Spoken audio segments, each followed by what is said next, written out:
اللہ، یعقوب علیہ السلام بیمار ہو گئے تھے، ان کو حکیم نے کہا کہ گوشت نہیں کھاؤ۔ حضرت کے جسم میں ٹرائیگلسٹرائڈ بڑھ گئی تھی، ایک قسم کی چربی ہے وہ دل کے ارد گرد ہوتی ہے، ایک عام چربی ہے اس کو کولسٹرول کہتے ہیں، وہ بھی نہیں بڑھنا چاہیے، اور ایک خاص چربی ہے جو دل کی تہ چڑھتی ہے، جو دل کے ارد گرد جو چربی آئے گی تو دل تک خون کی رسائی کم ہو جائے گی۔ تمام رزق اور غذا سے جو خون بنتا ہے وہ پہلے دل کے پاس جاتا ہے، اس کو وہ ٹیسٹ کرتا ہے، اس کے ٹیسٹ کے بعد وہ جاتا ہے پورے جسم کے مختلف اعضاء پہ تقسیم ہوتا ہے۔ جو معدے کا قابل ہے ہاضمے کا اس کو آرڈر دیتا ہے وہاں پہنچو، جو جگر کو صحیح رکھنے کا ہے اس کو کہتے ہیں چل جگر میں، اس کے پاس بولنے کے احکام نہیں ہے، بس اس کے آرڈر اتنے زبردست ہے، اس کو قلب کہا گیا ہے، ملک کہا گیا ہے، بادشاہ، اور اتنا زبردست بادشاہ ہے کہ 1 منٹ میں جو 60 سیکنڈ ہے تو 1.5 سیکنڈ میں یہ 55,000 مرتبہ خون کو چھانتا ہے، جو اور تو کرے فتبارک اللہ احسن الخالقین۔ 1.5 سیکنڈ میں وہ تقریباً 55,000 مرتبہ چکر لگاتا ہے، حرکت قلب جسے کہتے ہیں، اور اس طرح خون کی چیکنگ ہوتی ہے، صفائی ہوتی ہے، اور اس کی چیک کرنے کے بعد صحیح پانے کے بعد یہ خون پر تمام اعضاء پہ بڑھتا ہے۔ جو بہت لطیف حصہ ہے اس کو دماغ میں لے جاتے ہیں، جیسے بہت اعلیٰ قسم کا فیول جو ہے وہ ہوائی جہاز میں چلتا ہے۔ قیمتی گاڑیوں میں لوگ قیمتی ڈیزل ڈالتے ہیں یا پیٹرول ڈالتے ہیں۔ مختلف حصے جسم کے دل کو اللہ نے بتائے یہ بادشاہ جسم ہے، تو قدرت نے ایک ایسا نظام بنایا ہے کہ کبھی اس بادشاہ کی بادشاہت پر زوال آتا ہے، انسان کا جسم بھاری ہو جاتا ہے، کھانوں میں بے احتیاط ہو جاتا ہے، چلنا پھرنا چھوڑ دیتا ہے، تو خون بجائے اچھا بننے کے خراب بننے لگتا ہے۔ وہ خراب خون جو ہے دل اس کو پسند نہیں کرتا، اس کو وہ پاس نہیں کرتا کہ نہیں آؤ ادھر۔ یہ خون مختلف حصوں میں جمنے لگتا ہے، کبھی کولسٹرول بنتا ہے، کبھی ٹرائیگلسٹرائڈ بنتا ہے، کبھی ویسے ادھر ادھر چربی کی دیواریں کھڑی کرتا ہے، اور کبھی دل کے ارد گرد، آخری حملہ دل پر کرتا ہے۔ جب دل کے ارد گرد ٹرائیگلسٹرائڈ جمع ہو جاتی ہے تو ڈاکٹر کہہ دیتا ہے کہ گوشت بالکل چھوڑ دو، تھوڑی ٹیلائی بڑھا دو، فلاں فلاں فلاں چیز جیسے گھی ہے، پایا ہے، مغز ہے، کلیجی ہے، اور بڑے بڑے فروٹ ہے کہ اس کو بالکل ہاتھ نہ لگاؤ۔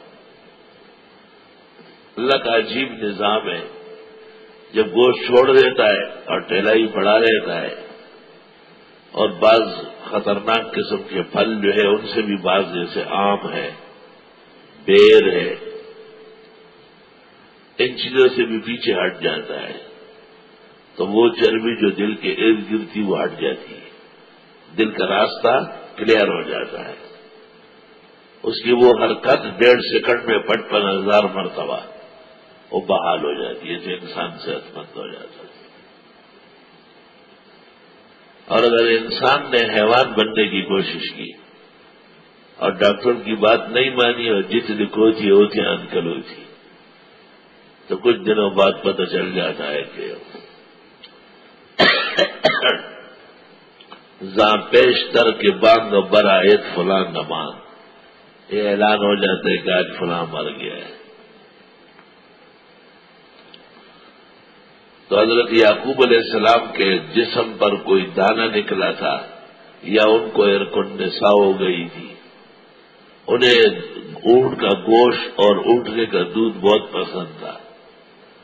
شاید اس کی کثرت ہو گئی تھی. کسی بھی چیز کی کثرت ٹھیک نہیں سوائے اللہ کے ذکر و عبادت کے، کیونکہ آپ کا حکم ہے یا ایھا الذین آمنوا اذکروا اللہ ذکرا کثیرا. تمام حلال کھانے حلال تھے اسرائیلیوں کے لیے، مگر وہ جو حرام کیا حضرت اسرائیل پیغمبر نے اپنے لیے اشارہ کیا. یعقوب علیہ السلام نے بھی اپنے بیٹوں کو، خاندان کو اور اپنی امت کو نہیں کہا تھا کہ نہ کھاؤ، خود پرہیز کرنے لگے. کسی چیز کے حرام ہونے کی 3 صورتیں ہو سکتی ہے، یا شرعی حرمت ہو، سب کے لیے ہوگی، یا طبعی حرمت ہو جس کو طبی کہتے ہیں، علاج معالجے تک رہے گی، یا یہ کہ طبی طور پر کسی چیز سے ایک آدمی کو مناسبت نہیں ہے. یہ تینوں باتیں درست ہیں. من قبل ان تنزل التوراۃ، اس سے پہلے کہ تورات نازل ہو جاتی. تو یہ تو توریت سے بہت پہلے کا واقعہ ہے. قل فاتوا بالتوراۃ فاتلوها، آپ فرمائیے لے آؤ تورات، اس میں پڑھو. ان کنتم صادقین، اگر ہو تم سچے. یہاں سے ایک اور مسئلہ معلوم ہوا. پہلے وہ بات سن لو کہ یعقوب علیہ السلام نے اپنے لیے چند چیزوں سے پرہیز فرمائی تھی، اور یہ حرمت شرعیہ نہ تھی. یہ مسئلہ اس لیے توریت میں نہیں ہے، اور توریت میں صحیح طرح لکھا ہوا ہے. لیکن یہود زیادتی کرتے ہیں، توریت پر بھی چڑھائی کرتے ہیں. چنانچہ رسول اکرم صلی اللہ علیہ وسلم کے زمانے مبارک میں ایک واقعہ پیش آیا کہ ایک یہودی اور یہودیہ باقاعدہ زنا میں پکڑے گئے. تو آپ نے یہودیوں سے کہا کہ آپ کے ہاں زانی کی کیا سزا تھی؟ انہوں نے کہا ہم ان کا منہ کالا کر کے اور گدھے پر الٹا بٹھا لیتے تھے، یعنی اس کا منہ دم کی طرف کر کے اور دم اس کے ہاتھ میں دیتے تھے کہ جب اتنا بڑا گناہ کر سکتے ہیں تو یہ دم بھی ذرا چاٹتے جاؤ. اور پھر نقارہ بجاتے ہیں، پورے شہر والوں کو آگاہ کرتے ہیں کہ اس آدمی کو دیکھو اس نے کیسی کمینی حرکت کی. تو لوگ اس پر لعنت کرتے تھے اور لوگ اس گناہ سے ہمیشہ بچتے تھے. آپ نے پوچھا کہ کیا توریت میں شادی شدہ کے لیے رجم کی سزا نہیں تھی؟ انہوں نے کہا نہ جی نہ نہ نہ. اس پر یہ آیت آئی قل فاتوا بالتوراۃ فاتلوها. تورات ہے، توریت لائی گئی آپ کی خدمت میں، رکھ دی گئی، وہ جگہ نکال لی گئی، اور اس پر ہیبر نے، یہودی عالم کو ہیبر کہتے تھے، جمع احبار، ہیبر نے اس پر ہاتھ رکھا. عبداللہ ابن سلام نے کہا ہاتھ اٹھاؤ. نیچے آیت تھی، چمک رہی تھی، الشیخ والشیخۃ اذا زنیا فرجموہما، شادی شدہ لوگ اگر منہ کالا کرے تو انہیں سنسار کرو.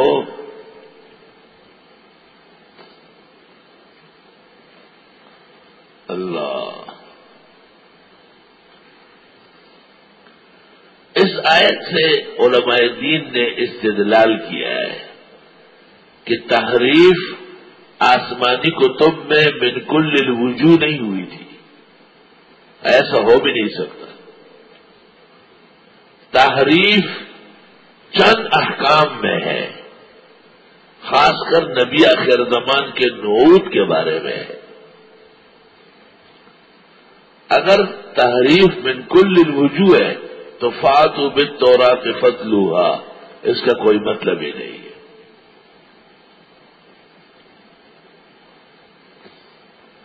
دوسرا مسئلہ یہ معلوم ہوا کہ بنی اسرائیل کی روایات سب کے سب مکذوب نہیں ہیں، بلکہ حسن و قبیح و قبیح، جس کی تائید شریعت سے ہے وہ مصدق ہے، جس کی تکذیب شریعت سے ہے وہ مکذب ہے، جو درمیان میں ہے مسکوت عنہا ہے۔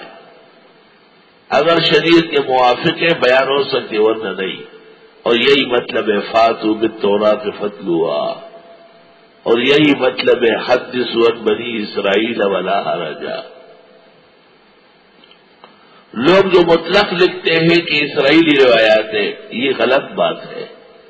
اسرائیلی روایات یا یہودی احکام من کل الوجوہ مردود نہیں ہے، ورنہ قرآن کی آیت فاتوا بالتوراۃ فاتلوها، اس کا کیا مطلب ہے؟ قرآن نے کہا یحرفون الکلم عن مواضعہ، کہ یہ تحریف کے مرتکب ہے، اس کے باوجود کچھ چیزیں محفوظ تھی۔ یہی بات شیخ الاسلام ابن تیمیہ نے لکھی ہے، اور یہی بات شیخ زاہد الکوثری رحمۃ اللہ علیہ کو پسند نہیں آئی، اور انہوں نے ابن تیمیہ پہ الزام لگایا کہ بعض اسلامی فرقوں کو تو کافر کرتا ہے، وَيَأْخُذُ مِنْ ابن ملیکہ الیہودی، اور ابن ملیکہ یہودی جیسے آدمی سے احکامات لیتا ہے، تو ابن تیمیہ حق پر ہے۔ قرآن کہتے ہیں فاتوا بالتوراۃ فاتلوها، پیغمبر کہتے ہیں حدثوا عن بنی اسرائیل ولا حرج۔ ایسی صورتحال میں باوجود ہمارے شیخ المشائخ استاد الاساتذہ بلاد عرب کے انور شاہ ہونے کے حضرت اقدس الشیخ المرشد المحجاج البحاسہ الشیخ محمد زاہد الکوثری اعلی اللہ مقامہ، ان کا رد اور قاطع شیخ الاسلام پر اس عاجز کے فہم سے بالا تر۔ میں حضرت کی بات کو نہیں سمجھ سکا، مجھے بظاہر کوثری کی بات کمزور معلوم ہو رہی ہے۔